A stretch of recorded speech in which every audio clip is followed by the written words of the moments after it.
चलो दोस्तों, plastic mould design के बारे में बात करते हैं। अगर आप एक इंजीनियर हैं और अपने प्रोसेस को ऑप्टिमाइज करना चाहते हैं तो ये 10 जरूरी बात ध्यान में जरूर रखें। सबसे पहले मटेरियल सिलेक्शन। अपने प्लास्टिक के प्रॉपर्टीज जैसे टेंसाइल स्ट्रेंथ, श्रिंकेज और मेल्टिंग पॉइंट को समझना बहुत जरूरी है। थर्मोप्लास्टिक और थर्मोसेट में फर्क समझें और डिजाइन करते समय मटेरियल के श्रिंकेज को हमेशा ध्यान में रखें। अगला, पार्ट डिजाइन। अपनी ज्योमेट्री सिंपल और प्रैक्टिकल रखें।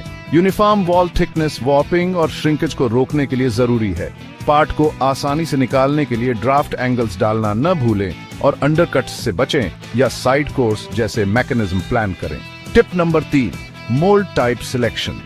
कम वॉल्यूम के लिए सिंगल कैविटी और ज्यादा वॉल्यूम के लिए मल्टी कैविटी चुनें। अपनी प्रोडक्शन जरूरतों के हिसाब से हॉट रनर या कोल्ड रनर सिस्टम चुनें। अब कूलिंग सिस्टम डिजाइन।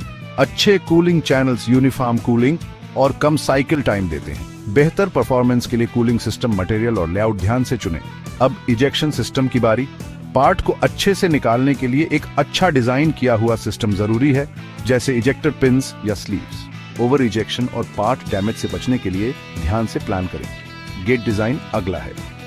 सही गेट प्लेसमेंट से यूनिफॉर्म प्लास्टिक फ्लो मिलता है। अपने प्लास्टिक मटेरियल और पार्ट ज्योमेट्री के हिसाब से सही गेट साइज और टाइप चुनें, जैसे एज गेट्स या पिन पॉइंट गेट्स। वेंटिलेशन बहुत जरूरी है।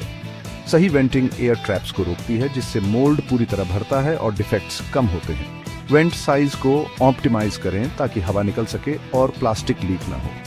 स्ट्रेंथ और ड्यूरेबिलिटी के लिए पार्ट मटेरियल और प्रोडक्शन वॉल्यूम के हिसाब से मोल्ड मटेरियल चुनें, जैसे टूल स्टील या एल्यूमिनियम। वियर रेजिस्टेंस बढ़ाने और करोजन रोकने के लिए कोटिंग्स या ट्रीटमेंट के बारे में सोचें। कॉस्ट एफिशिएंसी जरूरी है। फंक्शनैलिटी के साथ कॉस्ट इफेक्टिवनेस को बैलेंस करें। क्वालिटी से समझौता किए बिना टूलिंग और मेंटेनेंस कॉस्ट को ऑप्टिमाइज करें। आखिर में सिमुलेशन और एनालिसिस। प्रोडक्शन से पहले फिलिंग, कूलिंग और वॉर्पेज को एनालाइज करने के लिए सिमुलेशन सॉफ्टवेयर जैसे मोल्ड फ्लो का इस्तेमाल करें। अपना मोल्ड डिजाइन फाइनलाइज करने के लिए पूरी एनालिसिस करें। इन सब बातों को ध्यान में रखकर आप अच्छे, किफायती और high quality plastic injection moulds design कर सकते हैं। देखने के लिए शुक्रिया और ज्यादा इंजीनियरिंग टिप्स के लिए लाइक, शेयर और सब्सक्राइब करना न भूलें।